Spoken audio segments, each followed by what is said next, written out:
আলহামদুলিল্লাহ। সবাই বলে আল্লাহু আকবার, আর জোরে বলে আল্লাহু আকবার। মুআজ্জাজ হাজিরিন, দীর্ঘ সময় পর্যন্ত ওয়াজ ও নসিহত শোনার কারণে আপনাদের একটু ধৈর্যের বিচ্যুতি ঘটেছে, কারণ রাত এখন প্রায় 11:30 বেজে যাচ্ছে। মধ্যরাত পর্যন্ত মাহফিল। আমাদের টার্গেট আছে 12টা, 12:30টার মধ্যেই আমরা প্রোগ্রামটি ক্লোজ করে দেওয়ার চেষ্টা করব ইনশাআল্লাহ, আপনাদের যেন কষ্ট না হয়। আগের যিনি ওয়াইজ, তিনি খুব সুন্দর কথা বলেছেন, জিকির আজকার করিয়েছেন। আপনি যদি ওয়াজ এবং নসিহত শুনতে চান, তাহলে প্রথম যে জিনিসটি আপনার লাগবে সেটা হচ্ছে ধৈর্য। যে কোনো ইবাদতের কি লাগবে বাবা? সবর লাগবে, ধৈর্য। ইন্নাল্লাহা মাআস সাবিরিন, আল্লাহ ধৈর্যশীলদের সাথে আছেন। নামাজ পড়েন, রোজা রাখেন, হজ করেন, যাকাত দেন, যা করেন না কেন ধৈর্যের বিকল্প কিছুই নাই। আস-সাবরু মিফতাহুল ফালাহ। পৃথিবীতে যদি আপনি সফল হতে চান, তাহলে আপনাকে ধৈর্য ধারণ করতে হবে। একজন আলেম ওলামা ঢাকা থেকে আসবেন বা দূর থেকে আসবেন, আসার পরেই এলাকার পরিস্থিতি ওনাকে বুঝতে হয়, মাহফিলের পরিস্থিতি বুঝতে হয়, তারপরে ওনাকে কথা বলতে হয়। কিন্তু আমাদের মধ্যে এমন অবস্থা হয় যে আমরা অনেক সময় 10 মিনিট, 15 মিনিট, আধা ঘন্টা, 1 ঘন্টা শুনে দৌড় মারি আমরা। মূল কথাটা উনার এমনও হতে পারে যে উনার মূল মেসেজটা মাহফিলের শেষে উনি দিতে পারেন, এমনও হতে পারে। এই জন্য এখন ওয়াজ হয়ে গেছে নাট্যমঞ্চের মতো, কমেডি হয়ে গেছে ওয়াজ। ওয়াজ মানে কি? উপদেশ। উপদেশটা আমি শুনবো, শুধু শোনা উদ্দেশ্য নয়, 2 দিলের কান লাগিয়ে শুনতে হবে। শোনার পরেও এটাকে হৃদয়াঙ্গম করব, দেন এটাকে আমার বাসায় এটা অ্যাপ্লাই করব, আমি এটাকে আমলে আনবো। যদি এটা করতে পারি, আমি যদি বুঝতে পারি, তখন বুঝতে হবে ওয়াজটা সফল কাম হয়েছে। যদি মুনাজাতে একটু চোখের পানি ছেড়ে কাঁদতে পারেন, তাহলে বুঝতে হবে আপনার ওয়াজ আল্লাহর দরবারে কবুল হয়েছে, এলাকার মাহফিলটা সফল এবং সার্থক হয়েছে। যদি এই মাহফিলের কারণে আগামীকাল জুমার মসজিদে যদি ফজরের নামাজের একজন মুসল্লি বেশি হয়, তাতেও বুঝবো। কথা বলেন, এই ওয়াজ লাগবে নাকি?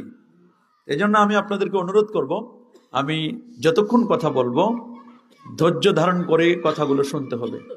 আর ভলান্টিয়ার যারা দায়িত্বে আছেন, এই পোলাপানগুলো চিল্লাপাল্লা করছে, এদেরকে থামান, ছোট বাচ্চাদেরকে থামান।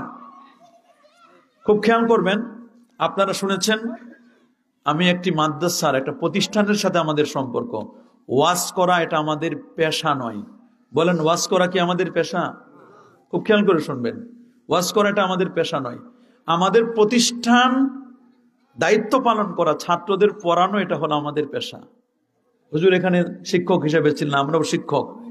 শিক্ষকতার পেশা এটা হলো সবচেয়ে বড় পেশা। এই যে মাওলানা আব্দুল্লাহ আছে এখানে, আর অনেক ছাত্র আছে আমাদের এখানে, এগুলো আমাদের ছাত্র, পড়াশোনা করায় আমরা এদেরকে।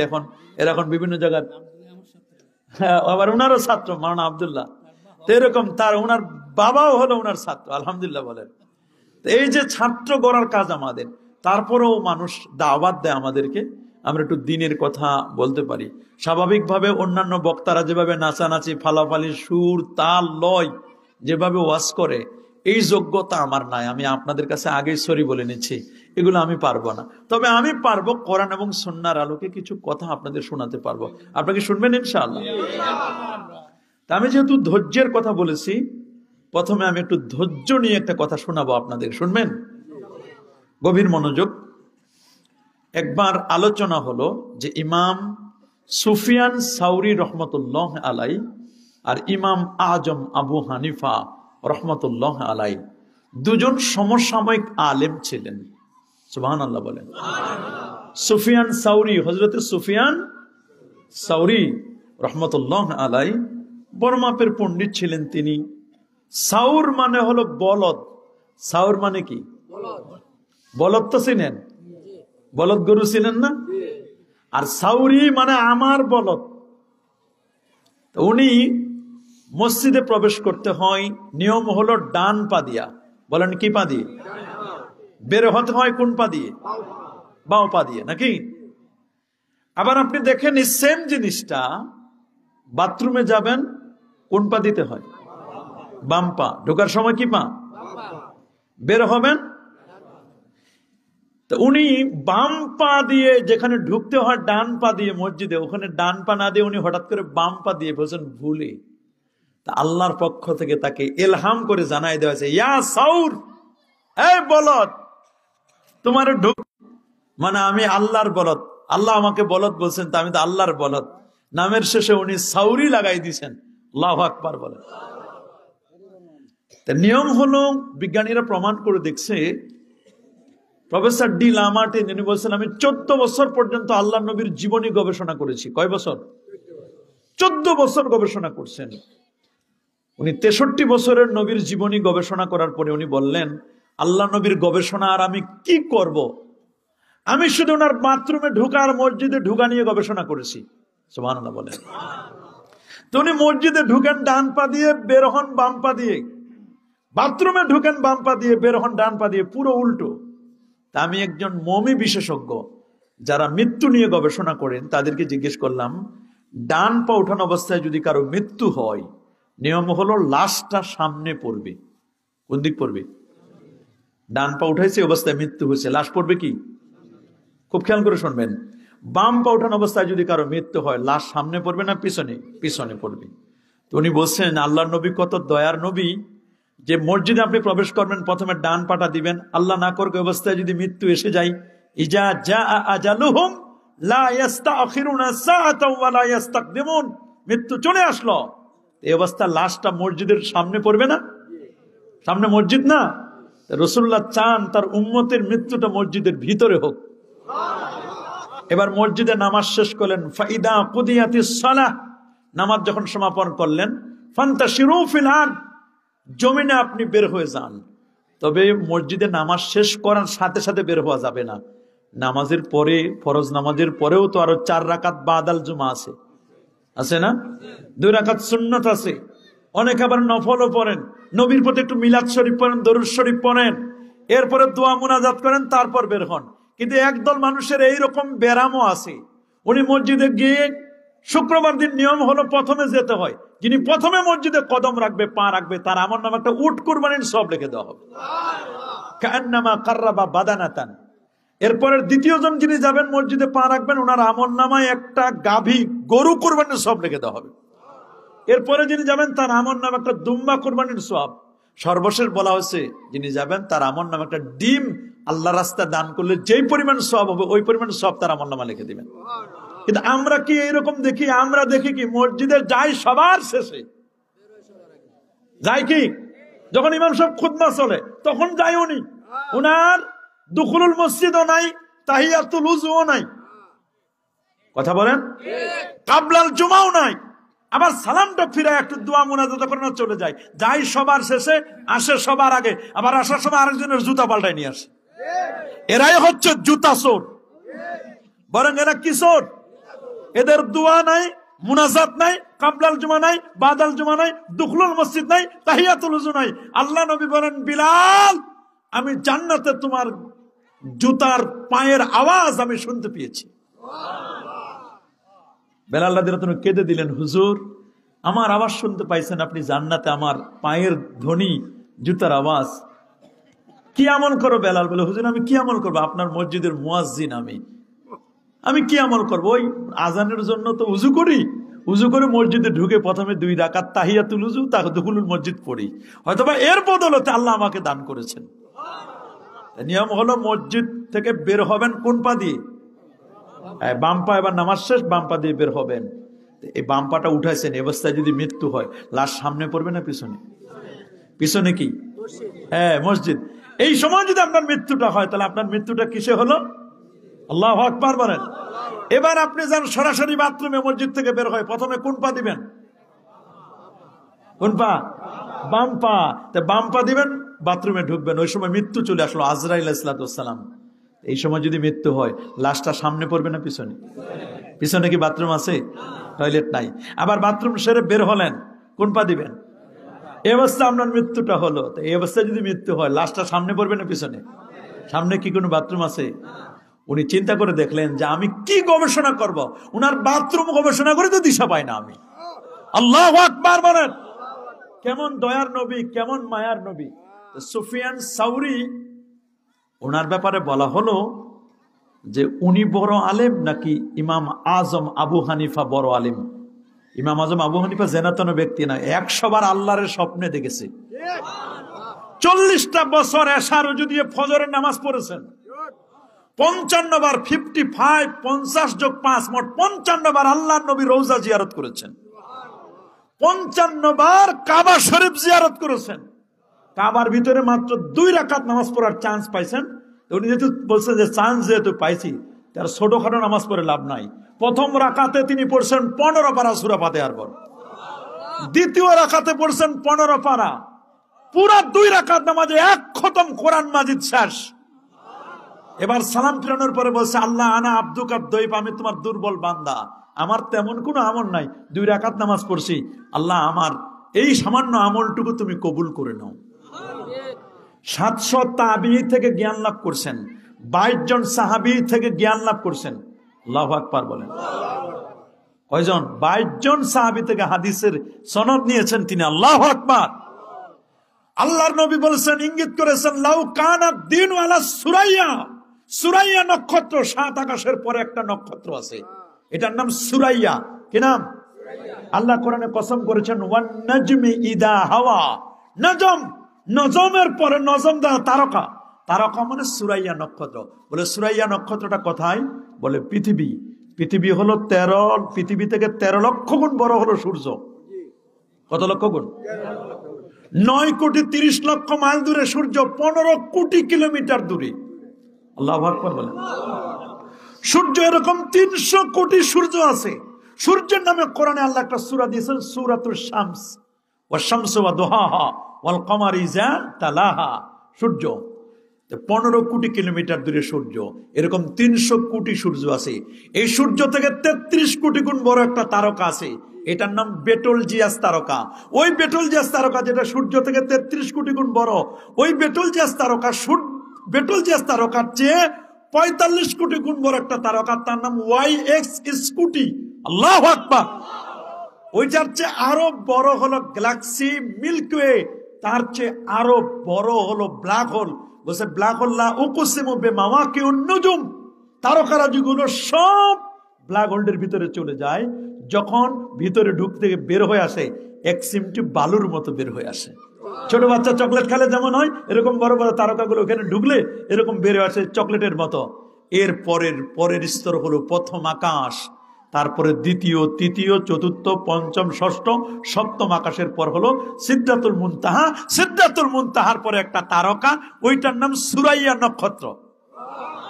আমার রাসূল বলেন, সুরাইয়া নক্ষত্রে যদি জ্ঞান থাকে, ঈমান থাকে, এলেম থাকে, ওইখান থেকে এলেম ছিনিয়ে এনে যিনি মানুষের মাঝে বিতরণ করবেন জ্ঞানটা, উনি আর কেউ নয়, পারস্য উদ্ভূত সালমান ফার্সির বংশে জন্মগ্রহণ করা ছেলে, তার নাম নোমান, বাবার নাম সাবেত।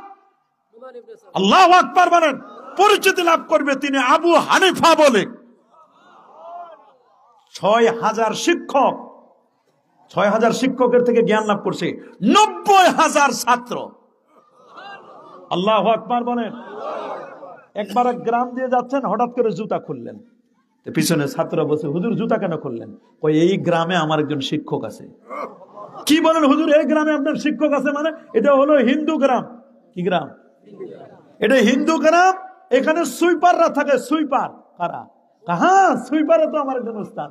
বলে সুইপার আবার ওস্তাদ হয়, আর সে ওস্তাদের জন্য জুতা খুললেন আপনি? হ্যাঁ, হোক না ওস্তাদ, সুইপার হোক না, তবুও তো আমার ওস্তাদ। আল্লাহু আকবার বলেন। আরো যেরকম আল্লাহু আকবার। হযরত আলী রাদিয়াল্লাহু তাআলা একজন ওস্তাদ ছিলেন, ভিন্ন ধর্মের খ্রিস্টান, কেউ বলছেন ইহুদি। তো উনাকে একটা জেরের জায়গা উনি পড়তে হবে, ওখানে জবর বা পেশ, উনি পড়ছে জের। কি পড়ছে? জের পড়ছে। জের পড়ার কারণে তো জিজ্ঞেস করছে যে আপনি এখানে রাসূলুহু অথবা রাসূলাহু পড়তে হয়, আপনি রাসূলিহি পড়লেন কেন? সংশোধন করে দিছে। একদিন ওনার পাশ দিয়ে যাচ্ছেন, তো বলছে আমি তোমার জেরের ওস্তাদ, তুমি রাসূলিহি পড়ছিলা, এখানে হবে রাসূলুহু। এইভাবে তুমি আমাকে, আমি অসুস্থ, আমার একটু হেল্প করো। বলে আমি তো এমনি গরিব সাহাবী, আলী রাদিয়াল্লাহু তাআলা জানেন যে খুব গরিব। গেছে রাসূলুল্লাহর কাছে, বলে হুজুর আমার একজন জেরের ওস্তাদ আছে, উনি আমার জেরটা সংশোধন করে দিছিল, উনি কি পরিমাণ হুজুর আমার তাজিম পাইতে পারে। আল্লাহ নবী বলেন, গোটা আসমান জমিন যদি স্বর্ণরৌপ্য দিয়ে ভরপুর করে দাও, তবু একটা জেরের ওস্তাদের তুমি মূল্য তুমি দিতে পারবা না। আল্লাহু আকবার। আপনি চিন্তা করে দেখেন, একটা কোরআনের জেরের মূল্য যদি এই হয়, যিনি এত কোরআন মাজিদ শিক্ষা দিল, এখন বর্তমান যুগের ছাত্র ওইরকম আর নাই। ওস্তাদের কদর সম্মান, ওস্তাদের জোর করে পদত্যাগ করায়। কথা বলে না, আছে না? 20 বছর 30 বছর ধরে ওস্তাদ মাদ্রাসা করছে, স্কুল করছে, জোর করে পদত্যাগ করায়। বাবা এটা করবা না। ওস্তাদের যদি ভুল হয়, শিক্ষকের যদি ভুল হয়, তাহলে তুমি আদবের সাথে বলো যে হুজুর এটা করা ঠিক হচ্ছে না, এটার জন্য আইন আছে, আদালত আছে, বিচার আছে। ছাত্ররা জিজ্ঞেস করলো যে হুজুর আপনি যে জুতা খুললেন ওস্তাদের জন্য, ওস্তাদ আপনারে কি পড়াইছে? কয় শোনো কি পড়াইছে, বলবো আমি? কয় হ্যাঁ বলেন হুজুর।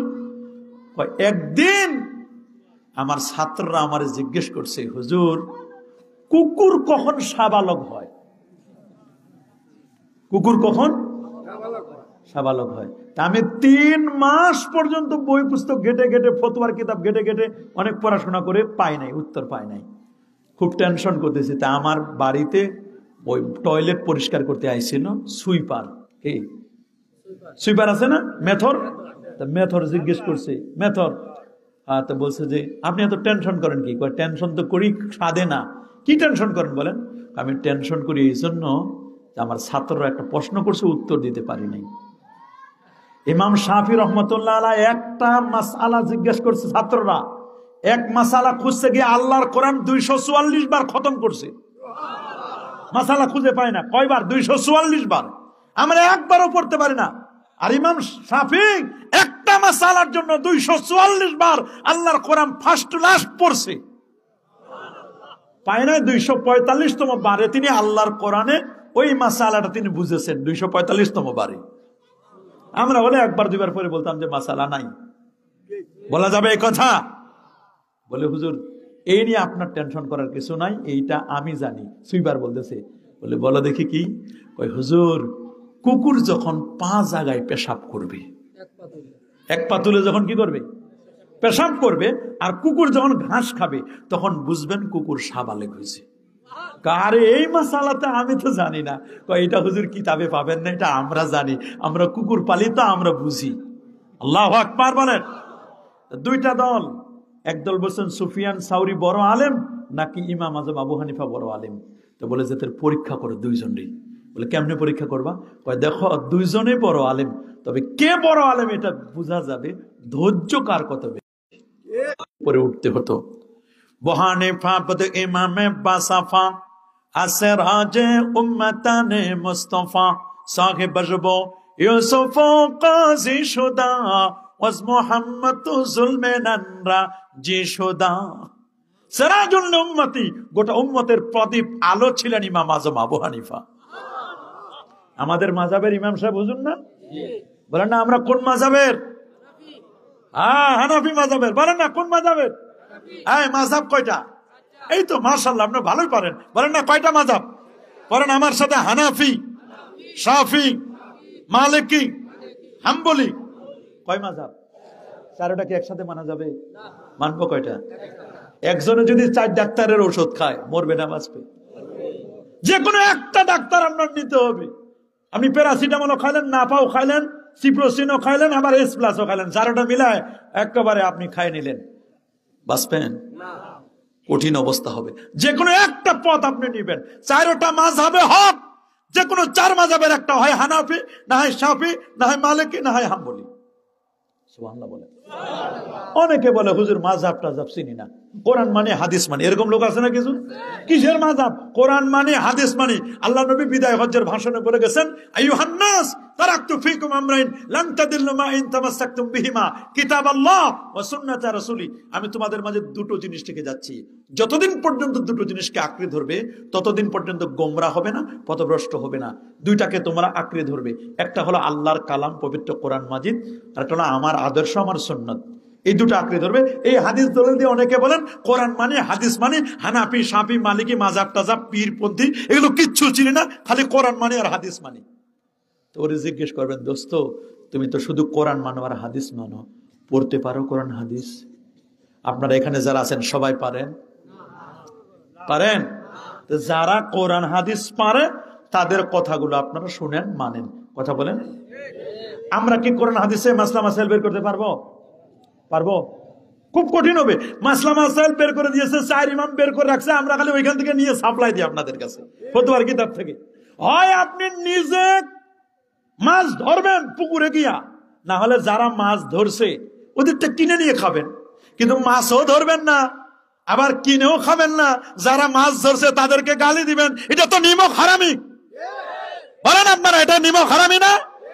ইমাম আজম আবু হানিফা, শাফি, মালিকি, হাম্বলি কোরআন হাদিস মন্থন করে করে করে রাতের পর রাত, দিনের পর দিন কষ্ট করে করে ফেকা বাইর করছেন, মাসলা মাসাইল বের করছেন। ওইগুলো আমরা পরে পরে আপনাদেরকে শোনাই দিই। এখন আপনি যদি ইমাম আজম আবু হানিফারে গালি দেন, ইমাম শাফিরে গালি দেন, ইমাম মালিকের গালি দেন, আর ইমাম আহমদ বিন হাম্বলকে গালি দেন, তাহলে এটা আপনি নিমক হারামি হবেন না? ইমাম আহমদ বিন হাম্বল তিনি 12.5 লক্ষ হাদিসের হাফেজ ছিলেন। ইমাম মালিক তিনি মদিনার মাটিতে কোনোদিন জুতা পায়ে দিয়ে হাঁটেন নাই। জিজ্ঞেস করলো জুতা পায়ে দিয়ে হাঁটেন না কেন? ওই জন্য হাঁটি না, মদিনার মাটিতে আমার রসুল হেঁটেছেন, রসুলের কদমের উপর আমি জুতা পা দিয়ে পারাবো, এটা বেয়াদবি হবে, এটা আমি করব না। আল্লাহু আকবার বলেন। কত বড় আশেক হতে পারে আপনি চিন্তা করতে পারেন? ইমাম শাফি মার পেটে ছিল 18 মাস। কয় মাস? 18 মাস পর ইমাম আজম আবু হানিফা যেদিন ইন্তেকাল করছেন ওই দিন উনি বের হয়েছেন পেট থেকে। একজনের বিদায় এক সূর্য গেছে, আরেক সূর্য উদিত হয়েছে। সুবহানাল্লাহ বলেন। মনে করেন একটা গাড়ি কিনছেন। কি কিনছেন? গাড়ি যদি আপনি নিজে চালাইতে পারেন তাহলে ড্রাইভার রাখার দরকার আছে। একটা ড্রাইভারের 10-12 হাজার টাকা বেতন দেওয়া লাগে, খাবার দেওয়া লাগে, আরো কত কিছু দেওয়া লাগে। নিজে আপনি চালাইতেও পারেন না, আবার ড্রাইভারও রাখলেন না, কিন্তু ভাব দেখান আপনি গাড়ি চালাইতে পারেন। ভাব দেখালে হবে? ভাব দেখায় যদি হুজুর গাড়িতে উঠে, এক পাশে পিকআপ আর এক পাশে ব্রেক, পিকআপ আর ব্রেকটা চাপ দিতে হবে, ব্রেকটা চাপ দিয়ে পিকআপটা আস্তে আস্তে করে ছাড়তে হবে, ব্রেকটাও ছাড়তে হবে। এখন পিকআপে চাপ দিছে, ব্রেকে আর পা দেয় নাই, এমন চাপ দিছে, উনি তো গাড়ি চালাইতে জানে না, ভাব দেখায় যে গাড়ি চালাইতে পারে, এমন পিকআপে চাপ মারছে, ব্রেক তো ধরে নাই। গাড়ি কি রাস্তা আছে না খালে গেছে? গাড়িও শেষ, নিজেও। যাত্রী যারা ছিল, আমার দেশের অনেক আলেম আছে বেড়েছে, ওই কোরআন মানে হাদিস মানে, অথচ কোরআন হাদিস পড়তে পারে না, মাসলা মাসাইল বের করতে পারে না, হানাফি মাযহাবও মানে না, পীর ওলি আল্লাহকেও মানে না, মুরব্বি মানে না, ইমাম মানে না, কিচ্ছু মানে না। ওরা মনে করে আমি নিজেই কোরআন হাদিস বুঝবো, অথচ নিজে তো কোরআন হাদিস পড়তেই পারে না। আর জের জবর পেশ উঠাই নিলে তো কোনো কথাই নাই। ওই লোকটা আসছে, একজনের পরীক্ষা করছে, ওনার রাগ কেমন, ধৈর্য কেমন, দেখছে ওনার ধৈর্য। এখন ইমাম আজম আবু হানিফারে পরীক্ষা করবে। দোতলা বিল্ডিং এ উঠছে। ভাই হুজুরের খবর কি? কয় এই মাত্র খেয়ে দিয়ে ঘুমাইছে। কয় মিনিট হয়েছে? কয় 20 মিনিট। কয় হ্যাঁ, এটা একটা সুযোগ চাইতেছে, এখন যদি ওনার ঘুম ভাঙাইতে পারি, দেখবো ওনার রাগ কেমন, ধৈর্য কেমন। আল্লাহু আকবার বলেন। যায় দরজায় যাইয়া সমানে বাড়ি মারতেছে, হুজুর হুজুর হুজুর উঠেন উঠেন উঠেন, হুজুর উঠেন, তাড়াতাড়ি উঠেন, আমি একটা মাসলার জন্য আসছি। খুব রাগারাগি করতেছে। তো হুজুর চোখ ডলতে ডলতে চোখগুলো লাল হয়ে গেছে। দরজা খুলে বলে, বাবা কি হয়েছে? চোখ যখন গরম দেখাইছে, একটু গরম হয়েছে না, চোখ লাল হয়েছে না? হুজুর আমি অনেক দূর থেকে একটা মাসালা শিখার জন্য আইছিলাম, আপনার চাহনি দেখি হুজুর মাসালা ভুলে গেছি। আপনি যে হুজুর চোখে তাকাইছেন, আমার মাসালা ফতোয়া সব ভুলে গেছি হুজুর, আমি আর কি জিজ্ঞেস করবো আপনারে? উনার উদ্দেশ্য তারে কি করবেন? রাগাবেন। তো উনি রাগ হয় নাই, উনি বলছে কোনো সমস্যা নাই বাবা, মানুষ তো ভুলে যাবে, তুমি মনে করো, মনে করলে আমি আর একটু ঘুমাইনি, মনে হলে আমারে আবার জাগাইও। আল্লাহু আকবার বলেন। ঠিক আছে, হুজুরে গেছে, ঘুমাইতে গেছে, আগের একবার ঘুম ভাঙছে না, এখন তো তাড়াতাড়ি ঘুম আসার কথা। তো উনি 15 মিনিট খালি হয়েছে, 15 মিনিট পরে হুজুর আবার ধাক্কা ধাক্কি শুরু করছে দরজা। হুজুর উঠেন উঠেন উঠেন, পাঁচলা মনে হয়েছে নাহলে ভুলে যাবো। আবার হুজুরে ঘুম ভাঙাইছে। হুজুর এবার আরো চোখ ধরেছে। আসার পরে বলছে, বলো। হুজুর কি আর বলবো, আপনারা দেখে আবারও তো ভুলে গেছি মাসালা। দেখে হুজুর রাগে হয় না, হুজুর কি রাগ হয় না কেন? হুজুর রাগ হয় না কেন? হুজুর বলছে, মাথা আবার হাত বুলাই দিতে, বলে আল্লাহ তোমার ব্রেনটাকে খুলে দাও, তোমার জেহেন শক্তি আল্লাহ বাড়াই দাও, তুমি আবার মনে করো, মনে হইলে আবার আমারে। আল্লাহু আকবার বলেন। বলে আচ্ছা ঠিক আছে। হুজুর এবার ঘুমাইছে। এবার খালি 10 মিনিট হয়েছে ঘুমের। কয় মিনিট? আবার সেই দরজা টাকাটাকে এবার হুজুর উঠছে।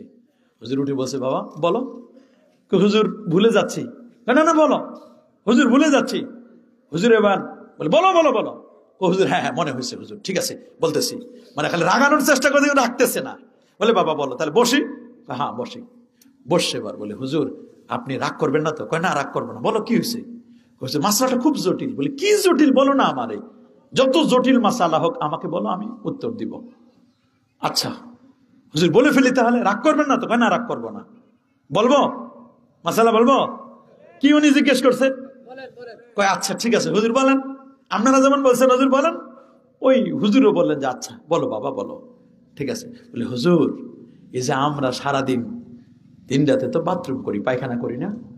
কথা বলে না কেন? পায়খানা করি না? বলে, হুজুর এই যে পায়খানাটা করি, এই পায়খানাটা এটা হুজুর টক না মিষ্টি হুজুর? আচ্ছা আপনারা বলেন, এই 4 বার ঘুম ভাঙানোর পরে যদি এরকম একটা মাসালা জিজ্ঞেস করতেন, বলতো যে আরে তোরে আগে শুয়াইয়া পায়খানা খাওয়াইলে তারপর মাসালা পরে। আপনারা বলেন উত্তর পরে হবে, আগে পিটাই লই। কিন্তু হুজুর মোটের আগেও না। হুজুর কি করে না? কি হয়েছে হুজুর রাগে না কেন? রাগের মানুষ হওয়ার কথা, রাগ করার কথা রাগে না। বলে, আচ্ছা ঠিক আছে বিনয় দেখেন। হুজুর বলছে, বাবা ঘটনা এরকম ঘটছে? বলে, হ্যাঁ। তুমি এটা সত্য জিজ্ঞেস? হ্যাঁ হুজুর সত্য। তো হুজুর বললেন যে, বাবা শোনো, যেটা একটু পাতলা তাজা পায়খানা ওইটা মিষ্টি। এখন এটা শোনার পরে বলে, হুজুর পর কার না রাগ উঠে? আপনারা বলেন তো। রাগ উঠার কথা না? মোটে হুজুরের কোন রাগে উঠে না। কি উঠে না? দেখেন ধৈর্য কারে বলে। নিয়ম হলো মুফতি সবাই হইতে পারে না। এই মুফতি হওয়ার জন্য কি লাগে? কত মানুষ কত প্রশ্ন করবে। প্রশ্ন করে না মানুষ? কত রকমের প্রশ্ন। বউ, আমি ওনার এত উপরে কেন তালাক দিলেন? ওই হুজুর রাগের মাথায় দিয়ে দিছে। আপনি কোন হুজুর, আপনি কোন যে আমার তালাক হয়েছে না হয় নাই? দেখেন কি বিপদ। আবার আরেকজন কইছে, হুজুর তালাক দিতে দিতে হুজুর আমি 99টা দিয়ে দিছি। দেখেন মানুষের রাগের মাথায়, অথচ তালাক তারে আল্লাহ সঠিক সমঝ দেন, বুঝ দেন। সবাই ফকি হইতে পারে না, সবাই মুফতি হতে পারে না। সবাই কি মুফতি হইতে পারে? রাগা মানুষ মুফতি হইতে পারে না। যার রাগ বেশি এগুলো মানুষ কি হইতে পারে না? মুফতি হইতে পারে না। রাগওয়ালা মানুষ মুফতি হওয়া যায় না, বড় কঠিন। ধৈর্য লাগবে। কি লাগবে? পরে বলল, হুজুর আমি আপনার রাগ করতে চাইছিলাম। আমাদের মধ্যে গ্যাঞ্জাম চলতেছিল যে কে বড় আলেম। তো উনারে 5 মিনিটের মধ্যে উনি কাইতে, হুজুর উনি রাগ হয়ে আমার মারার মতো অবস্থা। আর আপনারে এত চেতান চেতাইলাম হুজুর, আপনারে বহুত চেষ্টা করলাম, আপনি মোটে রাগে নেই না। তো হুজুর আমি আপনার সাথে কোলাকুলি করব। আর আমি বলে গেলাম, আমি ওদের সাথে বলছি যে ইমাম আজম আবু হানিফা বড় আলেম, সেরা আলেম। তো হুজুর যাওয়ার সময় একটা জিনিস হুজুর আপনার কাছে শিখে যাই। বলে কি? হুজুর আপনি যে বললেন কাঁচা মল তাজা মল পায়খানাটা এটা মিষ্টি আর শুকনা ওইটা তিতা টক, এটা কেমনে বুঝলেন হুজুর? এটা বলেন একটু। কয়, বাবা এইটা বুঝেছি আমি মাছির দ্বারা। গভীর মনোযোগ। একটা হলো মাছি আর একটা হলো মৌমাছি। দুইটা কি এক? মাছি সব জায়গায় যায়, বাথরুমেও যায় না, টয়লেটে, ডাইনিং রুমে, বেডরুম, বিছানায়। মাঝে মধ্যে কিন্তু মাছিরে মানুষ জুতা দিয়ে পিটায়, পিটায় না? ঝাড়ু দিয়ে মাছি মারা ঔষধ দেয়, মাছি মারে। কিন্তু মাছির সাথে যদি মৌ মিলাই দেন, মৌমাছি কিন্তু সব জায়গায় যায় না। যায়? মৌমাছি ভালো ভালো জায়গায় যায়, ফুলে ফলে, আনারসের বাগানে, তারপর আপনার সরিষার ফুলের বাগানে, তারপরে গোলাপ ফুলের বাগানে, এগুলো ভালো ভালো জায়গায় যায়। তা মুসলমানদের মধ্যে 2 কোয়ালিটি, একদল মাছি মার্কা মুসলমান আর একদম মৌমাছি মার্কা মুসলমান। মাছি মার্কা যেটা, ওইটা ওই মমতাজের গানেও যায়, আবার মাহফিলেও আসে, দোহারের মাহফিলেও আসে। এইরকম মাছি মার্কা হলে চলবে না, আমাদেরকে মৌমাছি মার্কা হতে হবে। কোন মার্কা? রব্বুল আলামিন মৌমাছি সম্পর্কে কোরআন মাজিদে একটা সূরা দিলেন, সূরাটার নাম সূরাতুন নাহল। কি নাম দিলেন? নাহল মানে মৌমাছি। আল্লাহ বলেন ওয়া আওহা রাব্বুকা ইলান নাহলি আন ইত্তাখিযি মিনাল জিবালি বুয়ুতাও ওয়া মিনাশ শাজারি ওয়া মিম্মা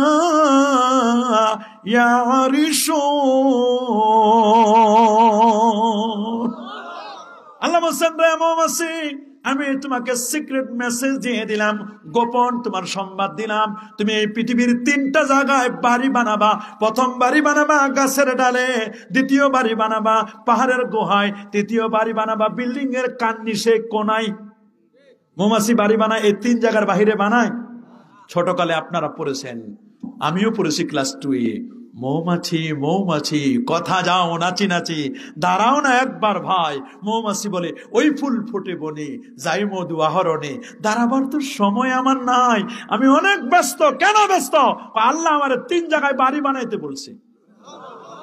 কয় জায়গায়?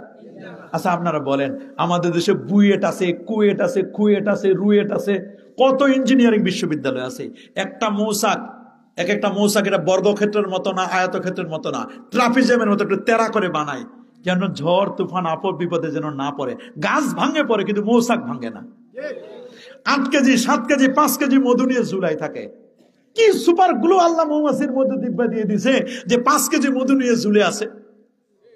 দেখেন আপনি এমন কোন সুপার গ্লু লাগাই দিছে। এরকম একটা মৌচাক যদি আপনি বুয়েটে নিয়ে দেন, ইঞ্জিনিয়ারিং বিশ্ববিদ্যালয়ে, ভাই এরকম একটা মৌচাক 1 মাস সময় দিলাম বানায় দেন, পারবে? আপনারা কি মনে করেন পারবে? আমার তো মনে হয় না যে পারবে। বুয়েট কুয়েট 1 মাস কেন 1 বছর দিলে আমার মনে ওরা যে বানাইছে প্রপারলি খুলতেও পারবে না। এই যে বাবুই পাখি দেখেন না, ছোট্ট একটা পাখি দেখেন না, বাবুই পাখি খেয়ার খুর দিয়ে বাসা বানায় না? পানি পড়ে পরে আপনাদের টিনের ছাউনি দেন, পানি পড়ে না মাঝে মধ্যে? ছাদ দেন, ছাদ ফুটা হয় না? আপনার ছাদ ফুটা হয়, আপনার 3 ফুটা হয়ে যায়, ছিদ্র হয়ে যায়, পানি পড়ে। মাগার বাবুই পাখি যে বাসা বাড়ি বানায়, ওর কিন্তু বাসায় পানি পড়ে না। এবং ওখানে মাঝখানেটা পর্দার মতো, মাঝখানেটা আবার রুম দেয়, রুম বানায়, পার্টিশন দিয়ে দেয় কনজুগাল লাইফের জন্য। স্বামী স্ত্রী একসাথে থাকবে, পাশে বাচ্চারা থাকবে। আবার যদি শত্রুপক্ষ আক্রমণ করে, উপরে আবার একটা রুম, উপরে একটা আবার ছিদ্র রাখে, ফুট করে বের হয়ে যায়। নিচ দিয়ে কেউ যদি আক্রমণ করে, উপর দিয়ে বের হয়ে যায়। এই যে একটা বাবুই পাখির বাসাটা আপনি যদি বুয়েটের মধ্যে দিয়ে আসেন, বা ভাষানী বিজ্ঞান প্রযুক্তি বিশ্ববিদ্যালয়ে যদি দিয়ে আসেন, আমি ভাষানী বিজ্ঞান প্রযুক্তি বিশ্ববিদ্যালয়ে কয়েকদিন আগে মাহফিল করে আসছি, ওইখানে যদি প্রযুক্তি বিশ্ববিদ্যালয়ে আপনি দিয়ে আসেন, তাহলে দেখবেন ওনারা বলবে এটা আমি কেন, আমাদের 14 গোষ্ঠী কবর থেকে উঠে আসলেও বানাইতে পারবে না। তাহলে দেখেন একটা ছোট্ট পাখির কাছে কিন্তু আমরা ফেল, বলেন না? ছোট্ট পাখির কাছে কি? আচ্ছা আপনারা বলেন, মুরগির কাছে আপনারা ফেল হবেন? বলবো মুরগির কথা, বলবো মুরগির কাছে ফেল হবেন কেমনে? এই আপনারা তো গ্রামগঞ্জের মানুষ, বুঝবেন। মুরগির ডিম দেয় কয়টা? এই মোট সিজনে কয়টা দেয়? মোটামুটি 11টা ডিম দিছিল, 10টা বাচ্চা ফুটছে, আর 2টা পচা, গন্ধে থাকা যায় না। ওই 2টার মধ্যে কেউ হোক, আমরা কি কেউ চাই? কেউ চাই না। তাহলে বুঝেন, ভিতরে চলে আসতে হবে, সবার বাচ্চা হোক। আল্লাহু আকবার বলেন। এখন আমি যেটা বুঝাইতে চাই সেটা শুনেন, মুরগির কাছে কেমনে ফেল করি আমরা।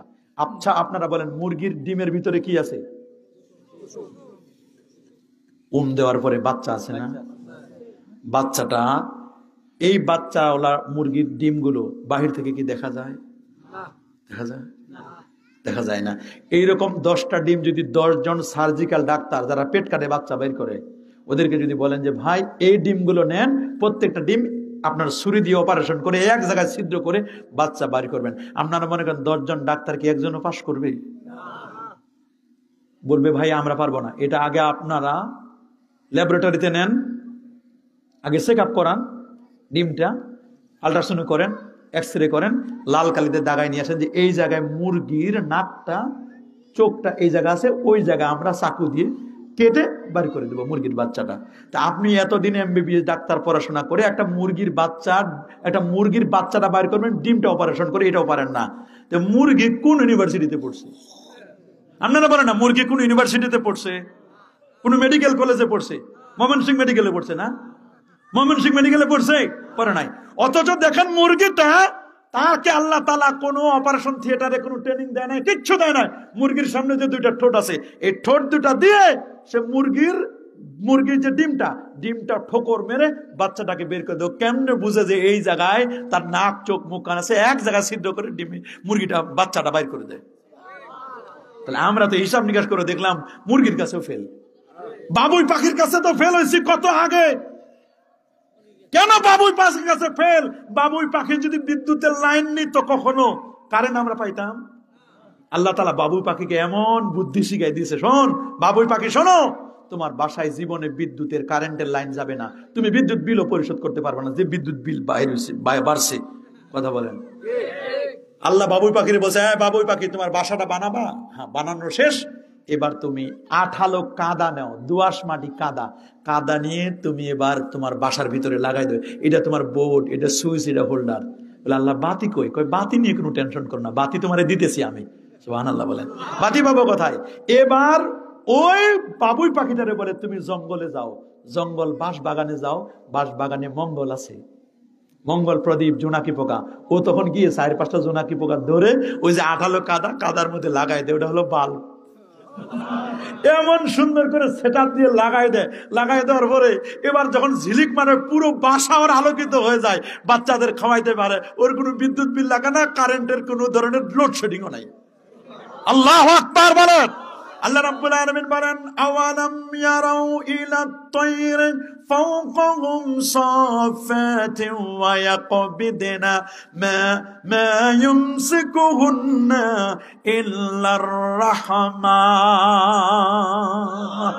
আওয়ালাম ইয়ারাউ ইলা তায়র, তারা কি আকাশের পাখিগুলোর দিকে তাকায় দেখে না? আকাশের পাখির দিকে তাকায় দেখে না? আকাশের যে পাখিগুলো ডানা মেলে মেলে এক জায়গা থেকে আরেক জায়গায় চলে যায়, উড়ে উড়ে যায়, তুমি একটু তাকায় দেখো, ডানাগুলো এইভাবে ধরে রাখে, একে যিনি ধরে রাখেন, মা ইউমসিকুহুন্না ইল্লার রাহমান, এই পাখিগুলোকে যিনি ধরে রাখেন তিনি হচ্ছেন আমার আল্লাহ। বলেন তিনি কে? সবাই বলেন তিনি কে? তবে একজন নবী ছিল যিনি পাখির ভাষাও বুঝতেন। বলেন তো কি নাম? হ্যাঁ, সুলাইমান নবী পাখির ভাষা বুঝতেন। উনার একটা স্পেশাল পাখি ছিল, উনার পাখিটার নাম ছিল হুদহুদ। বলেন কি নাম? আল্লাহ নবী 4টা প্রাণী মারতে নিষেধ করছেন, খেয়াল করে শুনবেন। কয়টা? এক হলো হুদহুদ, 2 মৌমাছি, 3 পিপিলিকা, 4 নম্বর হলো ব্যাঙ। কয়টা? বলেন হুদহুদ, মৌমাছি, পিপিলিকা, ব্যাঙ। বলো হুজুর ব্যাঙ কেন মারবো না? ব্যাঙ মারবেন না এই জন্য, ব্যাঙ হলো মানবতার বন্ধু। কেমনে? আপনারা যে জমিনে ফসল লাগান, জমিনের মধ্যে ধান খেতে পোকা আসে না? পোকা খায় কি? ব্যাঙগুলো সব পোকা মাকড় খেয়ে শেষ করে দেয়। যদি ব্যাঙ পোকা না খাইতো তাহলে ধান বাড়িতে আনতে পারতেন না। এখন আপনারা এই যে কীটনাশক ছিটাইতে সব ব্যাঙ মেরে ফেলছেন, এই জন্য ধানে পোকা হয়। ধানে পোকা না, শুধু মাছও কমে গেছে। কীটনাশক দেওয়ার কারণে মাছ যে জমিনের নিচে লুকায় থাকতো, বৃষ্টি হলে আবার মাছগুলো বের হতো, বাচ্চা দিত, এই মাছও শেষ করছেন কীটনাশকের কারণে। ক্যান্সার, কিডনি সমস্যা, হার্টের সমস্যা, ব্রেন স্ট্রোক, যত জটিল কঠিন রোগ আগে এগুলো কিচ্ছু ছিল না, সব কীটনাশক ছিটার কারণে খাবার দাবারের স্বাদ কমে গেছে। মানুষের মধ্যে এখন কিডনি রোগ, ডায়াবেটিস, প্রেসার, এই দুনিয়ার হাবিজাবি রোগে ভরে গেছে। আগে পোলাও চাল রান্না করলে ঘ্রাণে থাকা যাইতো না। যেই জমিনে ধান, পোলাওর ধান মানে কি কয় ওটারে আপনাদের দেশে? 32 না 34? 34টা। এখন তো 34। আগে 34-35 ছিল না, আগে ছিল কালো জিরা, কালো ধান, কি ঘ্রাণ! এখন নাই ঘ্রাণ, নাই ঘ্রাণ আছে? আছে নাকি? ইলিশ মাছ রান্না করলে পুরো আশপাশে ঘ্রাণ ছুটে যেত, এর নাকের কাছে নিলেও ঘ্রাণ পাওয়া যায় না। নষ্ট করছে আমরা, আল্লাহ তাআলা কোরআন নষ্ট করে দিয়েছি। তা আমার উদ্দেশ্য, ইমাম আজমকে জিজ্ঞেস করে, আচ্ছা হুজুর আপনি যে বললেন তাজা পায়খানা এটা মিষ্টি আর শুকনাটা টক তিতা, এটা কেমনি বুঝলেন? ওই শোনো, মিষ্টি জাতীয় দ্রব্যে মাছি বসে। কি বসে? আর টক জাতীয় জিনিসে কখনো মাছি বসে? তা আমরা দেখি শুকনা পায়খানা কখনো মাছি বসে না। মিষ্টি জাতীয়, ওর মাছির বৈশিষ্ট্য হলো মিষ্টি জাতীয় জিনিসের উপর মাছি বসে। কি বসে? মাছি বসে, বসে না? অনেক মাছি দেন। আপনি খালি একটা আম কাটেন, দেখছেন জজবা কাকে বলে? নারে তাকবীর, নারে রিসালাত। আপনারা কি মৌমাছি হয়ে বাড়ি ফিরবেন না ভীমরোল হয়ে? একই ফুলের বাগানে ভীমরোলও ঢুকে, মৌমাছিও ঢুকে, আমার বল্লাও ঢুকে, মারবে না। সাহাবীরা বলল, হুজুর কারণটা কি? হুদহুদ মারবো না কেন? হুদহুদ মারবে না এই কারণে আমার একজন নবী ছিল, আল্লাহর পক্ষ থেকে নবী, আমার ভাই নবী সুলাইমান আলাইহিস সালাম, তার বাবাও পয়গম্বর ছিল। তো সুলাইমান নবী মাঝে মধ্যে বিমান লয়ে যাইতো, উনার বিমানে 6,500 সিট। কয় হাজার? অকটেন নাই, পেট্রোল নাই, ডিজেল নাই, ড্রাইভার, পাইলটও নাই। পাইলট ছাড়া বিমান চলে? কার বিমান? সুলাইমান ইসলামের বিমান পাইলট ছাড়া চলে? বিমানবন্দর লাগে না? কি লাগে না? উনি তো অবাক হয়ে গেলে, কি বিমানবন্দর ছাড়া এই বিমানটা কেমনে ল্যান্ড করে? উনি তো নামাজ ফরজ ছিল, সেটা হলো আসর, তাও ছিল 2 রাকাত। কয় রাকাত? আমরা যখন মুসাফির হই, 77 কিলোমিটার দূরে যাই, বাড়ি থেকে বের হয়ে 77 কিলোমিটার দূরে যদি রওনা হয়, প্রতিমধ্যে আমরা মুসাফির, 4 রাকাত বিশিষ্ট নামাজ হবে কয় রাকাত? খেয়াল করবেন, ওই মূলে চলে যায়। হুজুর কোন জায়গায় যায়? কসর, মূলে চলে যায়। কিন্তু 3 রাকাত আবার 1.5 রাকাত পড়তে পারবে না, 3 রাকাতে পড়তে হবে। এখন অনেকে জিজ্ঞেস করুন, হুজুর শ্বশুর বাড়িতে গেলে কসর কিনা? শ্বশুর বাড়িতে যদি 77 কিলোমিটার হয়, তাহলে আপনার কসর হবে 4 রাকাত বিশিষ্ট নামাজ 2 রাকাত পড়বেন। এখন অনেকে প্রশ্ন করতে পারেন, হুজুর সফর অবস্থায় তো 4 রাকাত ফরজ নামাজ আল্লাহ 2 রাকাত কমাই দিয়েছে, সুন্নত পড়বো কিনা? যদি শ্বশুর বাড়িতে যান আর বসে বসে রান সিবান, তাহলে সুন্নত পড়বেন, আপনার তো সময় আছে, কেন আপনি সুন্নত বাদ দিবেন? কিন্তু যদি আপনি বাসের টিকিট কেটে ফেলেছেন, বিমানের টিকিট কেটে ফেলেছেন, ট্রেনের টিকিট কেটে ফেলেছেন, সুন্নত পড়তে গেলে মানুষের কষ্ট হবে, তখন আপনার সুন্নতটা নফল হয়ে যাবে, তখন সুন্নত পড়া লাগবে না, খালি ফরজটা পড়বেন আর ওয়াজিবটা। আল্লাহু আকবার বলেন, আরো জোরে আল্লাহু আকবার। খেয়াল করবেন, এগুলো মাসআলা, এগুলো কিন্তু মাসআলা। মনে করেন ফজর নামাজ পড়তে গেছেন জামাতে, ইমাম সাহেব নামাজ শুরু করে দিয়েছে, হয় না এরকম? এখন আপনি কি করবেন? আগে তো 2 রাকাত সুন্নত আছে, পড়বেন না? পড়বেন না। আবার জামাতে যে কাতার হয়, ওই কাতারে সুন্নত পড়া যাবে না, আপনাকে সুন্নত পড়তে হবে বারান্দায় অন্য কাতারে, যেখানে ফরজ নামাজের কাতার নাই। 2 রাকাত শর্ট করে পড়ে আপনি যদি মনে করেন যে না, ইমাম সাহেবকে আমি নামাজে পাবো সালাম ফেরানোর আগে, তাহলে সুন্নত 2 রাকাত পড়ে তারপর আপনি জামাতে শামিল হবেন। আর যদি মনে করেন আপনি সুন্নত পড়তে গেলে ইমাম সাহেব সালাম ফিরাই ফেলবে, তাহলে আপনার সুন্নত 2 রাকাত এবার রেখে দেন, আপনি আগে জামাতে যান, জামাতে শামিল হন, নামাজ শেষ, সূর্য উঠার বলে এখানে নামাজ পড়বো। এখন পাখির খোঁজ করতেছেন, কি রে পাখি, পানি কই? বলে পানি তো খোঁজা দরকার, পানি পাবো কোথায়? বলে পানির তথ্য জানে কে? বলে ওই হুদহুদ পাখি। মাটির নিচে কোথায় লেয়ার আছে, ওর চোখের মধ্যে আল্লাহ এমন আনলিমিটেড মেগাপিক্সেল ক্যামেরা আল্লাহ দিয়ে দিয়েছেন, মাটির নিচে 8 মাইল নিচে কোথায় পানির লেয়ার আছে, পানির স্তর, ওইটা বলে দিতে পারতো ওই হুদহুদ পাখিটা। আল্লাহু আকবার বলেন। এখন পানি হুদহুদ নাই, কিছুক্ষণ পরে উড়ে উড়ে উড়ে উড়ে হুদহুদ আসলো, এসে উনার যখন সিটে বসবে, কয় তুমি আমার এই ছুটি না নিয়ে কোথায় গেছিলা? কয় আমি আর একটা পাখির দাওয়াতে গেছিলাম। তুমি পাখির দাওয়াতে গেছো তো আমাকে বলবা না? হুজুর আমার ভুল হয়েছে, বেয়াদবি মাফ করেন। বলে ভুল হয়েছে না কি হয়েছে পরে বুঝবো, বিচার হবে তোমার পরে, আগে বলো পানি কই, আমি আসরে নামাজ পড়বো। কারণ আমরা যেমন যদি পানি না পাই, পাইলাম তাজিদিল মা ফাতায়াম্মামু সাইদান তাইবা, পানি না পাইলে আমরা তায়াম্মুম করি, কিন্তু হযরত সুলাইমান নবীর যুগে পানি না পাইলে তায়াম্মুমের কোনো বিকল্প ব্যবস্থা ছিল না, উযুর কোনো বিকল্প ছিল নাকি? ছিল না। বলে তাড়াতাড়ি বলো পানি কোথায়? বলে হুজুর ওই সামনে পানি, সামনে। দেখেন হুদহুদ পাখির কি বৈশিষ্ট্য, সামনে পানি আছে। সুলাইমান নবী বলেন, এই জিনেরা তাড়াতাড়ি মাটি খনন করো। মাটি খনন করে এইবার পানি বের করছে। হুজুর নেন পানি, 2 রাকাত নামাজ পড়লেন। নামাজের পর এবার বিচার বসাইছে। কি বসাইছে? কার? হ্যাঁ, পাখিরও বিচার করতে নবীরা। সুবহানাল্লাহ বলেন। এই জন্য কোন ছাত্র যদি ছুটি না নিয়ে যায়, বিচার করা সুন্নাত। ছাত্র যদি ছুটি না নিয়ে যায়, বিচার করতে হবে না? বিচার না করলে তো ক্লাস করবে না পরে। সুলাইমান নবী বললেন, আচ্ছা তুমি কোথায় গেছিলে? কই হুজুর আমারে মাফ করবেন। বলে মাফ করবো পর, আগে বলো কাহিনী বলো। আমি গেছিলাম, ইয়াফুর নামক একটা পাখি আমারে দাওয়াত দিয়েছে, 2 জনের সাথে দেখা আমার। কই তুমি সারা জীবন সুলাইমান নবীর দরবারে কাটাইলা, আমারও একটা দরবার আছে, তুমি ঘুরে আসো, চলো যাই, তুমি আমার দাওয়াত নাও। বলে আমি ইয়াফুরের দাওয়াতে গেলাম, ইয়ামানের সাবা প্রদেশে, ওইখানে একটা মেয়ে মানুষ রাষ্ট্র চালাইতেছে, তার নাম হলো রানী বিলকিস। কি নাম? উনি প্রধানমন্ত্রী, বিলকিস রানী বিলকিস। ও তাই? গেছে, গিয়ে দেখতেছে যে কঠিন এক অবস্থা, অন্যায় অপকর্ম, পাপ, সুদ, ঘুষ, মদ, জুয়া, সূর্যের পূজা, গাছের পূজা, মাছের পূজা সব করতেছে তারা। সব চলে কি? সব চলে, শয়তানি কর্মকাণ্ড যা আছে সব চলে। এখন পাখিটা বলতেছে, হুজুর আপনার বাবা নবী, আপনি নবী, আপনার কি কোনো দায়িত্ব নাই? পাশের রাষ্ট্রে এরকম অন্যায় চলে, আপনি কোনো বাধা দিতে পারেন না? সালামান নবী বলছে, এই তুমি সত্য গেছো? হুজুর সত্য গেছি। তাহলে তোমারে আমি পরীক্ষা করব। করেন পরীক্ষা। কি পরীক্ষা করবেন আপনি? তোমারে আমি একটা চিঠি লিখে দিই। দেন, চিঠি দেন। বলে যদি তুমি চিঠি রানী বিলকিসের কাছে দিয়ে আসতে পারো তাহলে তুমি বেকসুর খালাস। দেন তাহলে আমি চিঠি দেন আমারে। এবার সুলাইমান নবী এক লাইনের একটা চিঠি লিখলেন। চিঠিটা কোরআনে আছে, ইন্নাহু মিন সুলাইমান ওয়া ইন্নাহু বিসমিল্লাহির রহমানির রহিম আল্লাহ তাআলু আলাইয়া ওয়াতুনি মুসলিমিন। এক লাইনের চিঠি, এক লাইনের চিঠি লিখে এইটা এবার হুদুদ পাখিতে দিছে।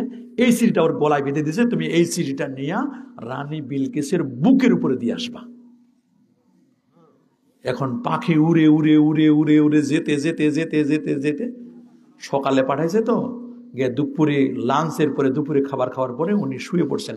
দরজা বন্ধ, জানালা বন্ধ, চতুর্দিকে পাহারা, সিকিউরিটি গার্ড, যত বাহিনী ছিল। প্রধানমন্ত্রী না, এখন কেমনে কি করবে?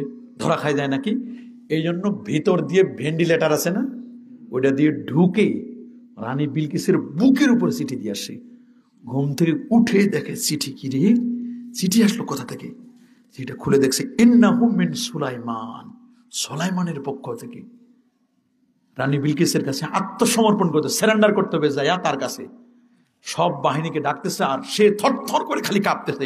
নবীর চিঠি তো। আল্লাহু আকবার বলেন। স্পিরিট অফ ইসলাম, ইসলামের স্পিরিটটা কেমন! এক লাইনের একটা চিঠি, থরথর করে প্রধানমন্ত্রী কাঁপে। আল্লাহু আকবার বলেন।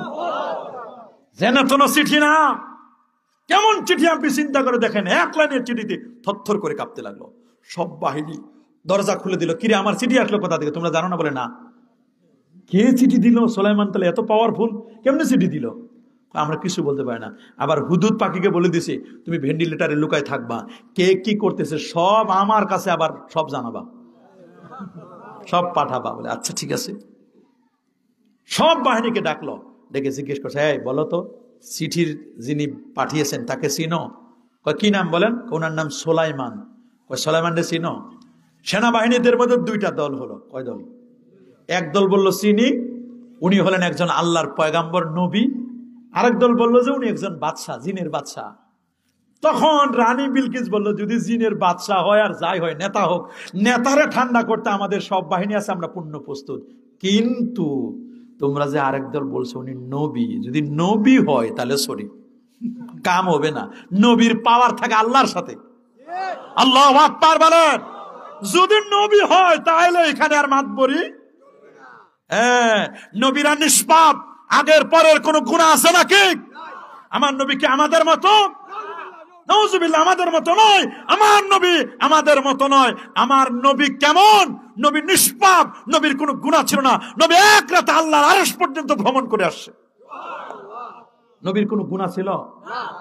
নবী সামনে যেমন দেখে পিছনেও তেমন দেখতে পায়, ডানে যেমন দেখে বামে তেমন দেখতে পায়। উপরের দিকে তাকালে আল্লাহর আরশের খবর বলতে পারে, মাটির নিচে তাকাইলে কবরে, কার কবরে কি আযাব হচ্ছে সেটাও বলে দিতে পারে।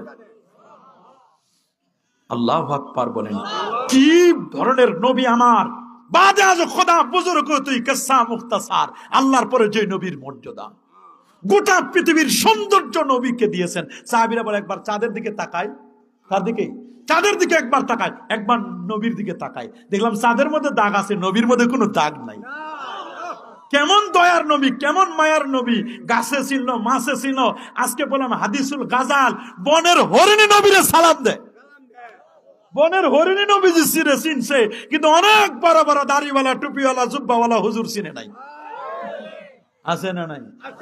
নবীর শানে বেয়াদবি করে, গোস্তাখি করে। নাউজুবিল্লাহ বলেন।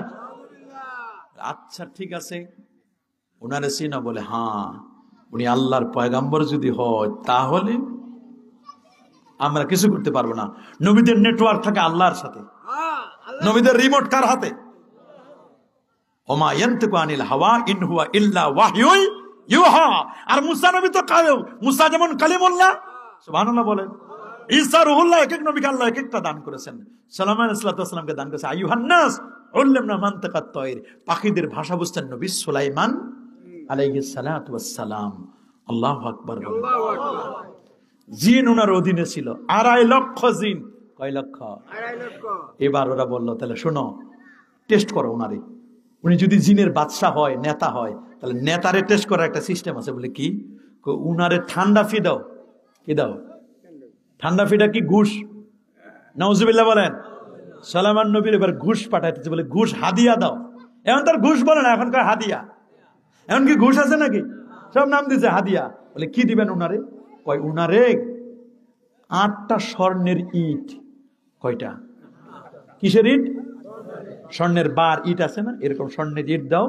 আর কি? কয় আতর, পারফিউম, সুগন্ধি। আর ছোট্ট ছোট্ট 8টা সুন্দর সুন্দর বাচ্চা, একেবারে নিষ্পাপ শিশু, খুব চেহারা সুন্দর, এরকম এরকম নিয়ে ঘোড়া রেডি করো। ঘোড়াগুলো নিয়ে তার দরবারে যাও। তার দরবারে গিয়ে এগুলো দিয়ে যদি উনি এগুলো পায়া ঠান্ডা হয়ে যায়, তাহলে বুঝবা উনি একজন বাদশাহ, উনি নবী না। আর যদি ওগুলো উনি না নেয়, তাহলে বুঝবা উনি নবী, ঠান্ডা ফি দিয়ে কাজ হবে না। তাহলে ঠিক আছে, টেস্ট করে দেখি। টেস্টের জন্য পাঠাই দিলেন এদেরকে, স্বর্ণের ইট টিট সহ পাঠাই দিলেন। এদিকে হুদুদ পাখি বলতেছে, হুজুর, নবী সুলাইমান ইসলাম আপনার কাছে কিন্তু এগুলো আসতেছে, আপনি যদি এগুলো গ্রহণ করেন তাহলে ওরা বুঝবে আপনি একজন বাদশাহ, আর যদি না নেন তাহলে বুঝবে আপনি একজন পয়গাম্বর, আপনার বাবাও নবী, আপনি কিন্তু ওগুলো নিবেন না। বলে কি কি আনতেছে? বলে এই। এবার সুলাইমান নবী জিনদের হাজিরা নিলেন। এই জিনেরা, আমার গেট থেকে নিয়ে আমার বাসা পর্যন্ত পুরো রাস্তা স্বর্ণের ইট দিয়ে বানাই দাও। কি দিয়া? আমার চতুর্দিকে লেকের মধ্যে স্বর্ণের বড় বড় ফালাই দাও, যেখান দিয়ে পাও মণি, মুক্তা, জওহার, জিনদেরকে বলেন যেখানে পাও সব এনে ফেলে দাও চতুর্দিকে। আর কি? কয় পরি আছে না, জিনের পরে পরি, পরিদের ছোট ছোট বাচ্চাদেরকে এনে দুই পাশে দাঁড় করাই দাও, দৃশ্যমান হতে বলবা সামান্য সময়ের জন্য। আর কি বলি? পৃথিবীর যত শ্রেষ্ঠ পারফিউম আছে চতুর্দিকে ছিটাই দাও। এইবার ওরা আসো। ওরা এসে গেটের মধ্যে এসে দেখে গেটে ফিতা টানানো। কি টানানো? ভেতরে ঢুকতে পারে না, গোয়েন্দা সংস্থা আছে। আচ্ছা ঠিক আছে, ঢুকতে পারে না, তাহলে সামনে কি হবে? বলে সামনে নতুন রাস্তা। এখন পাশে দেখে একটা উট পেশাব করে, এই পাশে একটা গরু পেশাব করে, এই পাশে একটা ভেড়া পেশাব করে, একসাথে 3-4টা প্রাণী পেশাব করা শুরু করছে। তাকায় দেখে পেশাব করে কিসের উপরে? দেখে স্বর্ণের ইটের উপরে পেশাব করতেছে। হাই হাই, কোন দরবারে স্বর্ণ হাদিয়া আনলাম, যে দরবারে গরু পেশাব করে কিসের উপরে? এই দরবারে এখানে কোনো হাদিয়া মনে হয় চলবে না, গরু ছাগল পেশাব করে কিসের উপরে? পরে ফিতা কেটে ঢুকলো। ঢুকার পরে দেখেন নতুন একটা সড়ক রাস্তা, স্বর্ণের ইটের তৈরি, পুরো রাস্তাটা নতুন, কিন্তু 8 জায়গার 8টা স্বর্ণের ইট নাই। কয়টা নাই? এখন এরা পড়ছে বিপদে। কিরি, আমাদের ব্যাগে আছে 8টা স্বর্ণের ইট, রাস্তার মধ্যে চুরিও হয়েছে 8টা স্বর্ণের ইট। এখন যদি এই স্বর্ণের ইট গুলো সুলাইমানের কাছে দিই, যদি আমাদের জিজ্ঞেস করে যে আমার রাস্তার ইট কই, আচ্ছা আপনারা বলেন বিপদ না? আবার যদি উনারে না দিয়ে ব্যাগের ভিতরে রাখে, সুলাইমান নবী যদি গোয়েন্দা দিয়ে সার্চ করায় যে এই রাস্তার ইটগুলো চুরি করলো কি, আমাদের ব্যাগেই তো আছে, এখন তো কি বিপদ, না সামনে না পিছনে। বলেন না সামনে। সানানজুরুক আসাদাকতা আম কুনতা মিনাল কাযিবিন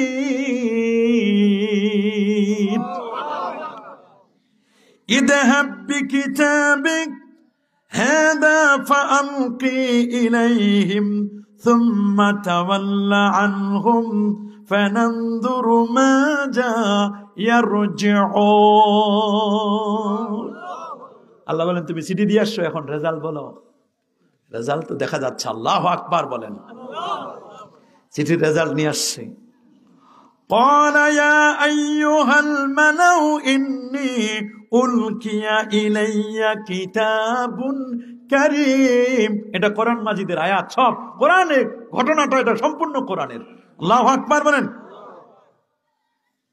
এরপরে এই বিষয়গুলো যখন সব একত্রিত করলেন, এবার না পারে হাদিয়া দিতে, না পারে ব্যাগে ওখানে কিছু রেখে থাকতে।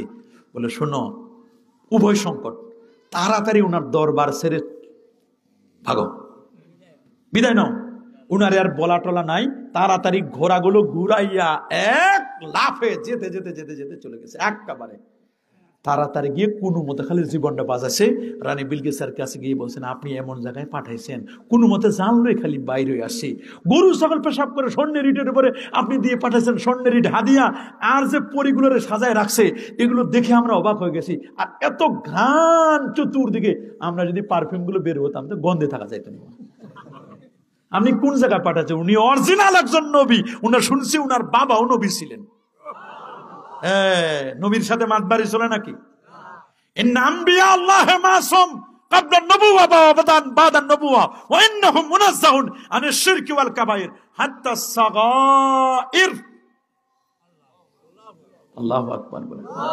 আরো যেন আল্লাহু আকবার। মৌচাকটা বানাইছে, এবার মধু সংগ্রহ করার পালা। 20-22 হাজার মৌমাছি একটা মৌচাকে। সুবহানাল্লাহ বলেন। 10 জন মৌমাছিকে পাঠাই দিছে, যাও তোমরা, এটা ময়মনসিংহ না, যাও মধুপুর টাঙ্গাইলে ওইখানে আনারসের বাগানে চলে যাও, খুঁজো, দেখো কোন কোন জায়গায় আমাদের নেটওয়ার্ক আছে, কোন জায়গায় ফুলের বাগান, ফলের বাগান, আখের বাগান, সরিষার ফুলের বাগান, সরিষার ফুলের মধু সংগ্রহ করা দরকার। বিভিন্ন জায়গায় সার্চিং দেয়। 10-12 জন পেয়ে গেছে। আমরা পেয়ে গেছি সিরাজগঞ্জ, পেয়ে গেছি আমরা টাঙ্গাইল, মধুপুর, আমরা পেয়ে গেছি নওগাঁ, বগুড়া, সিলেট, নেত্রকোনা, অনেক দূরে বাগান পাইছে। এখন এই 10-12 জন মৌমাছি অল্প একটু করে রস আনে, আর কয়দিন লাগবে? এবার এরা ওই 60 কিলোমিটার 70 কিলোমিটার দূর থেকে মৌচাকের মধ্যে, দেখেন না এই যে ঝুলানো আছে এরকম মৌচাকটা, মৌচাকের মধ্যে যে 22,000 মাছি আছে, মৌমাছি আছে, এখানে আবার আলাদা আলাদা সেক্টর ভাগ করা আছে। এবার এখানে টেলিফোন করার জন্য আল্লাহ তাআলা তাদের মৌমাছির সামনে 2টা সুর দিয়েছেন। সুর, একটা ইলেকট্রন একটা পজিট্রন, একটা আরেকটার সাথে লাগাই দেয়। যখন একটা আরেকটার সাথে লাগাই দেয়, ওই 70 কিলোমিটার দূর থেকে, তার নাই, বিনা তারে নেটওয়ার্কের মধ্যে গুনগুন আওয়াজে এখানে রিং হয়, রিসিভ করে। কোন জায়গায়? বলে আমরা এখন আছি সিলেটের জাফলংয়ে, আমরা এখন আছি সিরাজগঞ্জে, আমরা এখন আছি টাঙ্গাইলের মধুপুরের একেবারে জঙ্গলের ভিতরে আনারসের বাগানে। তোমরা আসো, একসাথে 15-20 হাজার আসো, মধু সংগ্রহ করে নিয়ে যাও। বলে আমরা তো রাস্তা চিনি না। আল্লাহ কোরআনে বলেন, ফাসনুকি সাবনা রাব্বিকি দুনুনা ইয়াখরুজু মিন বুতুনিহা শারাবুম মুখতালিফুন আলওয়ানুহু ফীহি শিফাউল লিন্নাস। আল্লাহু আকবার। এবার মধু সংগ্রহ করে আমরা চিনি না রাস্তা, হয়তো আমরা আসো, আল্লাহর দেওয়া পথ। এবার একসাথে 20,000 মৌমাছি গিয়ে হামলা করে, একসাথে 20,000 গিয়ে আনারসের বাগানে মধু সংগ্রহ করে নিয়ে ওদের পেটের ভিতরে 2টা চেম্বার, স্টমাক, পাকস্থলী 2টা, একটা নিজের জন্য খাওয়া